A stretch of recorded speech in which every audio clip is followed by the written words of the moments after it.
महाराष्ट्रात गेल्या काही महिन्यात एक नाव सोशल मीडियावर प्रचंड चर्चेमध्ये आलं आहे. रविराज साबळे पाटील.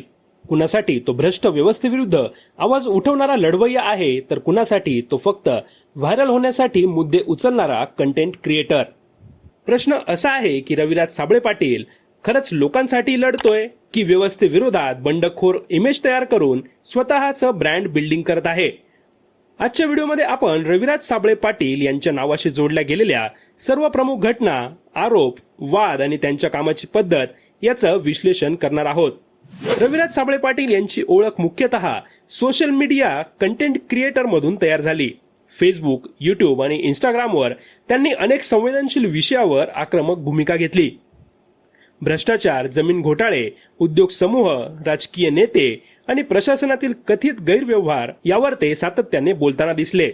यामुळे अनेक सामान्य लोकांना वाटू लागलं की सिस्टीममध्ये जे प्रश्न आहेत ते उघडपणे बोलण्याची हिंमत हा माणूस दाखवतो आहे. पण कोणताही सोशल मीडिया ऍक्टिव्हिस्ट जितका मोठा होतो तितकेच त्याच्यावर प्रश्न देखील उपस्थित होतात. कारण अँटी सिस्टीम नरेटिव्ह हे लोकांना पटकन कनेक्ट होतं. मी एकटा व्यवस्थेविरुद्ध लढतोय हा मेसेज इमोशनली पॉवरफुल असतो. त्यामुळे फॉलोअर्स वाढतात, सपोर्ट मिळतो आणि पब्लिक इमेज मजबूत होते.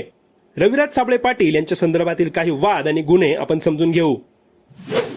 रविराज साबळे पाटील यांचं नाव जितकं सोशल मीडियावर लोकप्रिय झालं तितकंच ते वादांमध्ये देखील अडकताना दिसले. अनेकांना वाटतं की ते सिस्टीम मधील घोटाळे आणि मोठ्या लोकांचे कथित गैरव्यवहार उघड करत आहेत. पण दुसरीकडे त्यांच्यावरच अनेक गंभीर आरोप आणि गुन्हे दाखल झाल्याच्या बातम्या समोर आल्या. त्यामुळे इथेच त्यांच्या व्यक्तिमत्वाभोवती सर्वात मोठा प्रश्न निर्माण होतो. त्यांच्या सर्वात जास्त चर्चेत आलेल्या प्रकरणांपैकी एक म्हणजे ज्योती बावनकुळे प्रकरण. नागपूरमधील कोराडी पोलीस स्टेशनमध्ये रविराज साबळे पाटील यांच्या विरोधामध्ये सोशल मीडियावर ऑब्जेक्शनेबल कंटेंट पोस्ट केल्याचा गुन्हा दाखल झाल्याचं वृत्त समोर आलं होतं. तक्रारीनुसार महसूल मंत्री चंद्रशेखर बावनकुळे यांच्या पत्नीबाबत सोशल मीडियावर आक्षेपार्ह आणि बदनामीकारक कंटेंट पोस्ट केल्याचा आरोप करण्यात आला होता. या प्रकरणामुळे त्यांच्या विरोधकांना मोठा मुद्दा मिळाला. विरोधक म्हणू लागले की भ्रष्टाचाराच्या विरोधामध्ये लढण्याच्या नावाखाली एखाद्या व्यक्तीची प्रतिमा खराब करणं आणि पर्सनल टार्गेटिंग करणं यामध्ये फरक असतो. यासोबतच उद्योग समूहांबाबत केलेल्या आरोपांमुळे देखील रविराज साबळे पाटील हे चर्चेमध्ये आले. इंदापूर परिसरात ओंकार उद्योग समूह आणि काही उद्योगपतींविरोधात सोशल मीडियावर गंभीर आरोप केल्यामुळे त्यांच्यावर बदनामीची तक्रार दाखल झाल्याच्या बातम्या आल्या होत्या. आरोप असा होता की अपूर्ण किंवा कथित चुकीची माहिती पसरवून शेतकरी आणि स्थानिक नागरिकांमध्ये भीतीचं वातावरण निर्माण करण्याचं काम रविराज साबळे पाटील हे करत आहेत. रविराज साबळे पाटील यांच्या समर्थकांचा असा दावा होता की ते या उद्योग समूहांबाबत फक्त प्रश्न विचारत होते, तर विरोधकांचं म्हणणं आहे की सोशल मीडियावर ट्रायल चालवून पब्लिक आउटेज तयार केला जातो आहे. रविराज साबळे पाटील यांचे समर्थक म्हणतात की व्यवस्थेविरोधामध्ये बोलणाऱ्यांवर नेहमीच गुन्हे दाखल होतात. मोठ्या लोकांविरोधामध्ये आवाज उठवला की लीगल प्रेशर येतो. त्यामुळे त्यांच्यावर झालेले गुन्हे म्हणजे ते चुकीचे आहेत असा निष्कर्ष काढता येत नाही. इतिहास पाहिला तर भारतामध्ये अनेक ऍक्टिव्हिस्ट, पत्रकार आणि व्हिसल ब्लोअर यांच्यावर गुन्हे दाखल झालेले आहेत. त्यामुळे त्यांच्यावर केस आहे म्हणजे तो खोटा हा आर्ग्युमेंट पुरेसा नाही असं समर्थकांचं म्हणणं आहे. तर दुसरीकडे विरोधक म्हणतात की रविराज साबळे पाटील यांची शैली ही इन्व्हेस्टिगेटिव्ह जर्नलिझमपेक्षा सेन्सेशनल आरोप करण्यासारखी आहे.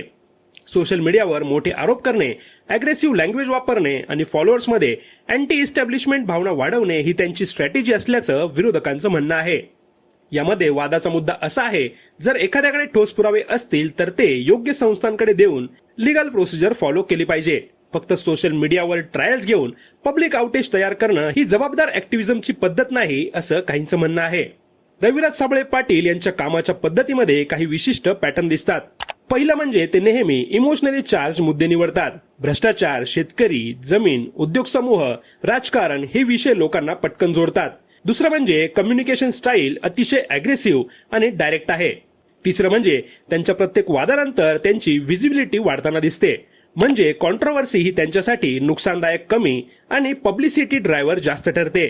याचा अर्थ ते मुद्दाम कॉन्ट्रोवर्सी क्रिएट करतात असं सरळ म्हणता येणार नाही, पण कॉन्ट्रोवर्सी त्यांच्या ब्रँडला अधिक बळ देते हे नाकारता येत नाही. मग रविराज साबळे पाटील नाटक करताय का?